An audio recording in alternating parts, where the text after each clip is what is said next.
Hello and welcome back to another episode of You Want to Do What? Today we've got Andrew Curtin on. He's a media operator in the construction industry. Hi, Andrew. Hi Daniel, how are you? I'm good, mate. You? I can't complain. The sun is shining and I'm stuck in a gloomy office. Oh, well, yeah, the sun's actually been up for a few days now. Thankfully, that's probably our British summer over and done with now. Yeah. To be honest, I think like I come from Ireland, so the British summer is way better than the Irish summer. So I can't complain, mate. To be honest, we're blessed over here. The summers are fairly good. Are you guys based in where you're based in the southeast? Are you? Yeah, we're based down in Essex. Yeah, Oh yeah, whereabouts? I'm near Chelmsford. Oh yeah. No, Yeah, no, I'm over the other side. I'm a West Londoner, I guess. Yeah, Irish Londoner, whatever you want to call me. Irish London. Yeah. No, but thanks for having me on. Appreciate it. Absolute pleasure, mate. Should we jump straight in and do you want to tell everyone a bit about what you do? Yeah. So I'm Andrew Curtin. I am co-founder of a B2B media company called Chronic Media, and what we do is we provide in-depth insights to construction decision makers across the UK. So yeah, it's quite an unsexy area of media, but our whole mantra is making construction less archaic, bring it into the digital age. So we think there's a lot of opportunity there. I brought on a co-founder recently, who's also Andrew, and Andrew, Sachi and Sachi. That's the kind of the vibe we're going for, So yeah, it's exciting. Yeah, we just launched our first vertical last month, which is called Construction Wave. So if you go to constructionwave.co.uk, you will just see the insights we're providing, and we're about to launch our podcast network as well. So yeah, future's looking good, hopefully. And we're excited about it. It's really interesting you work in construction. I do a bit of SME consulting as one of my sort of, should we call it side businesses, I guess. And I work with a M&E firm, and I was like gobsmacked as to how the construction industry works, and not putting it down, but it's so archaic, and the way things get done, and the systems and the process, and literally when I walked into this company, their system consisted of post-it notes on a whiteboard. And they're a multi-million-pound company, and I'm literally, my mind was blown. Like there's so much potential. It's absolutely ridiculous. I've seen I've been in offices of companies that do close to $1 billion a year, and you just see some of the stuff that they put out. It's just Jesus, it's embarrassing. That's just the way the industry is. Like, I started on the consulting side a bit like yourself, and only till earlier this year that I went back to clients and just say, okay, what do you guys actually need? Because I'm capped here. I feel like I've hit a ceiling here. This consulting, I can't really scale it. And I always wanted to go into publishing, and I just kind of jumped a step, and I just said, look, what do you guys really need? Like, what really do you need? What kind of media stuff? And they said, we need more insights. We need more content about the industry, and we need kind of a Bloomberg-esque type digital platform where we can go on and consume this. So I kind of went back to the drawing board, and I got a lot of other partners and clients that said, yeah, this is kind of what we need. So that's when I said, okay, let's do it, and let's launch Construction Wave. And the goal of Construction Wave is to, really, really accelerate it for the next, 18 months to 2 years. And then eventually we'll open another vertical. Maybe we waste and recycling wave or engineering wave. And we'll eventually open these subsidiaries that touch different parts of construction, but still giving them the content that they need. And our content is, we write like we speak. We don't really muck around, and we feel like the content's going to do a lot of good and help people like the industry a bit more and just make it more digestible.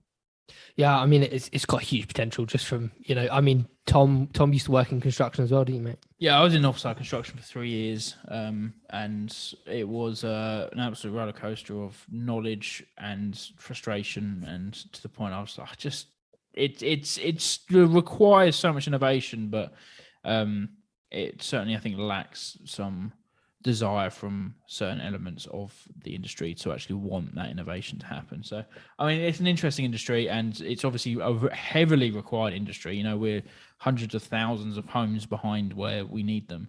And I certainly think your platform probably is going to be quite helpful. I wish it was about when I was in the industry. It might have helped me out a little bit more. Yeah, it's definitely, Tom, it's definitely an industry you tear your hair out. Although being said, when I kind of let the world know that we're launching the publication and that this is the future of chronic media, these B2B insights for decision makers, I got a fantastic response because it was a small bit more black and white from, and they understood that they needed news and they needed content and stuff. But the client has changed. Like our advertisers moving forward, our tech companies, like there's so much like tech innovation going on in the construction industry, and those guys get digital media. That you don't have to explain it to them or map it out. They just understand the value of good content, digital media. So let's go back a bit. So how did this all start out? You know, where did you start your career? Yeah, good question. Do you want me to go back like just after university, is it? Yeah, go for it. Yeah. So I finished my master's. I done a master's in marketing in Belfast. Done an undergrad in economics in Cork, where I'm from, and then done the master's. When I finished the master's, I got a job with Kerrygold, if you know the butter. Yeah, know that. Yeah. So got a job with their marketing, the department in Chicago, and marketing sales department. We used to be doing a bit of both. You know, graduates do everything out there. So it was good fun. Chicago is a city I've been a good bit before. But yeah, just young, single, going over to Chicago for a year it was brilliant. It's a cracker of a city, and yeah, met some lovely people. And then it was around the time Donald Trump got elected, so like that kind of fucked up my visa chances. You know, I'm allowed curse. Is that okay? You are, mate. Yeah. So yeah, messed up my visa chances. I was like, oh no, I'm not going back to home just yet. I like another few years out and about, and yeah, realized I had to go back to somewhere in Europe anyway, because that's where it was easiest to get in because I had the passport. So applied for a few jobs in London. Got a job with a digital agency working in sport. So I worked as a research analyst and worked on accounts such as NBA, PSG, Newcastle United. And as sexy as it sounds, I absolutely hated it. Even though I'm a big sports fan, but it did teach me a lot about content. And because every Monday I would have to go in and I would download spreadsheets and look at 400 pieces of content every single Monday, and I'd create a report out of what worked and what didn't work. Wow. So I really got an idea for like what drives people emotionally from content. Yeah, looking back, it was a really good experience. I'm happy I did it. And after that, I got a job with, oh my God, we're digging up some dirt here. I got a job with, it was insulation manufacturing company. Done that for 3 months, got fired. Got fired because the company was just like, it was just all over the place. And like, yeah, I think everyone has left now since it was just all over the place, and they didn't need me in the first place. I was like, okay, thanks. So yeah, it was some weird few months, but and then when I came out of that, I was like, do you know what? I kind of always wanted to work for myself. So I played Gaelic over here with some of the Irish teams, and one of the guys, I just said, look, I don't really fancy interviewing for jobs again. Do you know anyone that I might be able to do some freelance work for? And yeah, he passed me on. I got like a client just like doing basic marketing exec type stuff, you know, and for like 2.5 years, I just done freelance with construction companies, working on content strategies and stuff like that. And yeah, I planned on scaling chronic media into that, but then I just realized that I was going to find it difficult to scale, and I don't know that's where the passion lies. I always wanted to get into publishing, and I enjoy media, and a lot more B2B media, especially. So yeah, earlier this year I kind of made the jump really, and yeah, went gung ho at the publishing, and yeah, I'm happy now that my head is in a better place for it, to be honest. So that's interesting. I want to go back a bit to your days at university. Now, in your opinion, or why was your thought process, I need to go to university and study economics, and then what made you go to marketing as well? Yeah, good question. Well, I done economics in UCC, which is a university in Cork City, and I loved economics. It was a subject I done when I was in school. A levels here, it's called your leaving cert in Ireland. I loved that subject; it was my best subject. So it was a Bachelor of Arts degree. So the first year was a bit general, and then I specialised in economics for the next 2 years. So I always wanted to do that, but I suppose the more interesting thing is getting into the marketing side of it. I just done a module. We did a module in economics. It was like marketing 101 stuff, and I just found myself quite good at the consumer behavior stuff, and I really enjoyed it. And I said, you know what? I kind of like this. I kind of like the behavioral psychology behind marketing, and it's quite a social science, you know. And yeah, I applied for the MSc, the Masters of Science in Marketing program in Belfast, and yeah, I got the grades to do that, and went up to Belfast and got the head down for a year. Really enjoyed the Masters. I'd recommend anyone to look up that Masters in Ulster University. It's a fantastic postgraduate degree. And do you value your degree? Do you think it's really helped you in your career so far?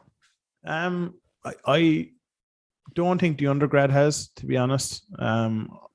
Maybe as a human, like, it probably takes the edge off and makes you more well-rounded. I think the Masters definitely helped my I suppose career. We got so much access to like companies and in the UK and in Ireland, and we just kind of worked on live cases, and I just found out what I liked and what I didn't like. So I think the Masters, yeah, it was an enjoyable year of studying, to be honest, Daniel. Like I think it really did shape my career, and I can tell, like, when I worked with other people in marketing, you could really tell the people who have a marketing degree and the ones who don't. You know yourself, people just get thrown into the corner and say, "Oh, you can look after marketing," but you know, it's a science, man. There's a lot to it. So, is it fair to say that the world of media is all about content creation really nowadays? You know, online publishing is all about content creation, right? Yeah, yeah, it's all about good content creation. Anyway, there's a lot of bad content, but it's more audience focused. Like, that's what I always preach, even when talking to companies, is that the content has to be about your audience, not yourselves. But yeah, good content kind of makes the world spin around these days. Yeah. So what kind of skill sets does somebody need to work in the sort of online publishing, content creation space? I would, first of all, you have to pick up the phone a lot if you need information, especially if you're doing original reporting. You have to call up like press departments and build your network there, and just say, hey, we're going to call you next week looking for more insights on climate change in London or something like that. Like, you have to put yourself out there and build your network. So first of all, you have to be a very social person. But with the content itself, you have to be a good copywriter. People that there's power in the written word. Like, what I done the last couple of years is I would literally go to books that I liked, like George Orwell or whatever, Tim Ferriss books, and I would take out certain pages or certain chapters and I'd write them out by hand. And this made me a better copywriter. And I think, yeah, it's all about the content, and people have to get entertained by it and they have to get valued about. But if you're a poor writer, unfortunately, it's just not going to cut the mustard. You're just not going to create a big media company if the content isn't entertaining, So structuring, a media company, what kind of jobs and kind of skills are people going to have within that? You've obviously got social media plays a huge part of it, but within social media, there's loads of different jobs now. It's not quite as simple as it was, 10 years ago, is it? There's a lot of different skill sets and a lot of different people that take to build these companies now. Yeah, I think the first party data is probably one of the biggest things now for media companies. Is your media companies, a big part of what they do now is data. So especially in B2B. So advertisers, they're not just looking for your audience size. They want to know what percentage of your audience are CEOs or project managers or executives, what kind of companies they're working for, what kind of turnover that company is doing. So the first party data strategy is crucial in a media company, especially in B2B. So you're going to have an analytics team. That's definitely one big thing you need to do if you want to be a successful publication, is have someone looking after the analytics side. Design is very important, especially digital media, especially in my industry, because construction is so bad. Online design is really, really poor. So whether a design engineer, you're going to have to look after that and make sure everything is user friendly. And then you have journalists. You're going to have journalists and you have good writers and a sales team and kind of operations. So you're getting more into, I suppose, the structure of any company then. But I would probably rate it from the journalists, design, and analytics and sales are probably the 1 to 4 most important. And for you, what's an average day look like? Oof. I'm selling a lot, to be honest. I'm quite good at selling, and I like picking up the phone or cold emailing people. And I have a big network built in London, especially in the construction scene over the last few years. A lot of great friends, and guys and girls who are going to come to my wedding in the future. So I have a good network. But my day is really, I do still write a lot of content and organize content, but it's content and sales. My partner Andrew looks after more the tech side of it, and he does some growth articles, whereas I might do the more insightful construction articles, and then just sales. I imagine in a few months' time I probably won't be writing as much, but for now, yeah, I am. So as the company grows and you guys look to hire, what kind of people, skill sets, things are you going to be looking for to really, grow the publishing company? Yeah, the first hire will be reporters, or more reporters, and full time. And what I need from reporters is you just need go-getters, really. And I said earlier, you have to be able to pick up the phone and say, "Hey, John or Julie, what's going on in your company now? How is it shaping the industry?" And a lot of, unfortunately, guys, there's a lot of people coming out of university that are afraid to pick up the phone. It's a hard skill. You take it for granted. There's lots of people don't want to pick up the phone anymore, and unfortunately, the industry we're in, we need someone that's a small bit of a go-getter and is not afraid to make uncomfortable phone calls and get the information we need. It's not like we're looking for personal information. We're just looking to know what's going on in the market. But yeah, good writer, motivationally, yeah, very, very we're comfortable with just picking up the phone and talking with people. So the social thing is big part for me.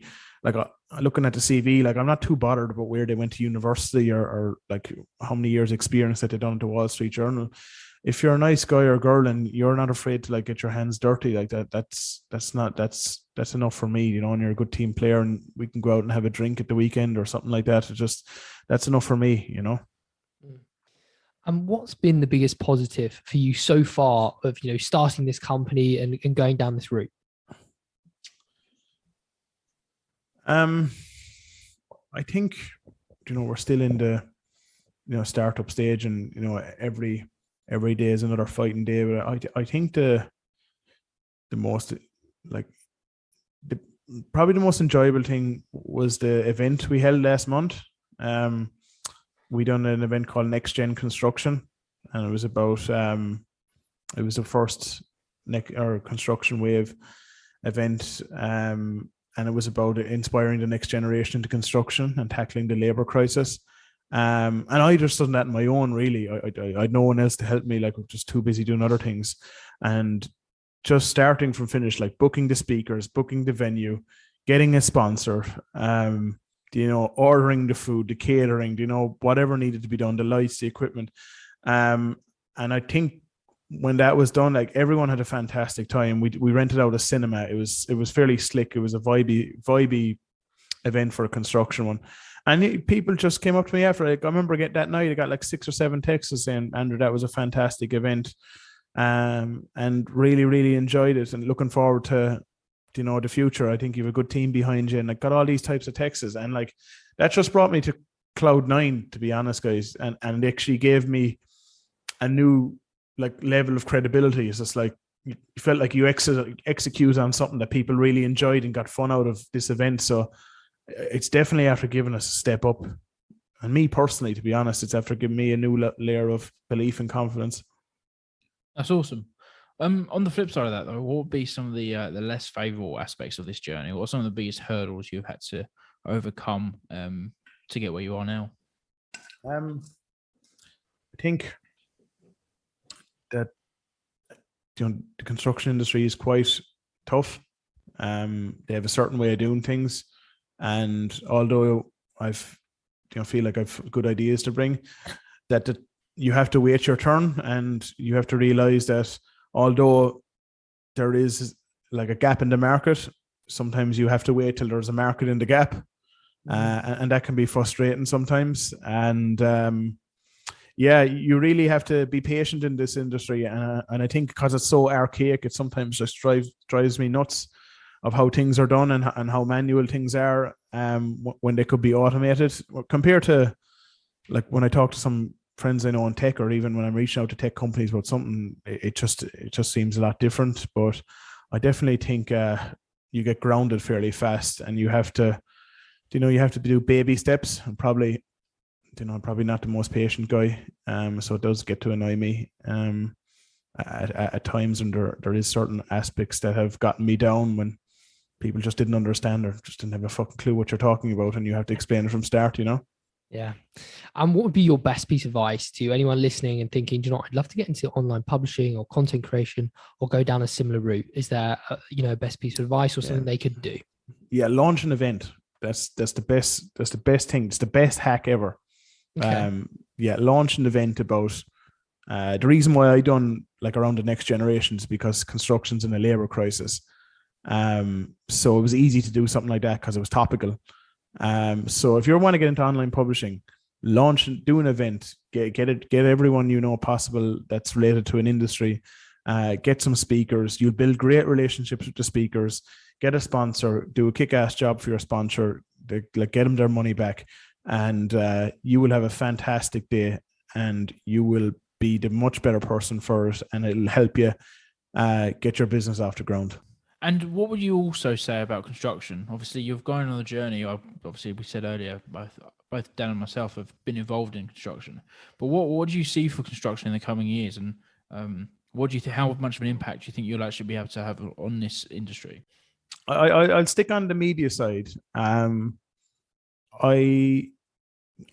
think on the media side, there's a couple of digital media publications in the States that might come into the UK. There's a couple of good ones out there, but it's really difficult to know. I think the industry is slowly realizing that brand is important, and it's not construction brands are going to like get bigger and it's going to help you win work, but I think it's more attracting people into the industry. That I always say to construction companies, like I have a buddy who works at Gymshark, they have no problem recruiting. They actually have way too many applications. The reason why that is because they have a fantastic brand. And I think construction companies are starting to realize now that if we need to get cool people and good people to work with our company, we need to build a brand, because people spend most of their day on their phone, and we need to communicate better because the content is awful. Like construction contractors have terrible content. Like it's just like who won this job and this guy was promoted to CEO. Like it has no benefit to like young people who want to enter the industry. So that's going to change slightly, and it's already changing slightly. Brilliant. And would you still go into this industry knowing everything you know now? Would I still go into it? Yeah. Would you do it? Would you, if you start back at university, would you carry on down the road you've gone? I would actually would have started earlier, funny enough. like bit like my friends and like my family like come from a heavy construction background. Like I play hurling with my friends over here in northwest London. All them lads are working with like fairly big construction companies. So my network is ingrained in that. And I just wish I spotted the opportunity earlier to go into the publishing side of it and didn't bother with the marketing consultancy side of it to start the freelancing. I just wish I went straight into the publishing, but I know hindsight is wonderful. So yeah, I wish I'd done it earlier. Well, thank you so much for your time, Andrew. It's been a pleasure to chat with you, and best of luck with the company. Thanks, guys. Thanks for having me on, and keep driving on. I know you're doing some cool stuff, and yeah, really appreciate it. Thank you, Andrew. Where can people find you, find your podcast, your website, everything you're up to? Yeah, if you want to if you're into the construction industry and you want to get some insights, go to constructionwave.co.uk, and you can put in your email there and get your news to your inbox. And you want to just add me on LinkedIn, Andrew Curtin. I kind of have a weird profile picture, so you probably know it. And yeah, hit me up, message me. I'd love to have a chat. Always open to whatever Zoom coffees or face-to-face coffees. Brilliant. Thanks, Andrew. No worries. Thanks, guys.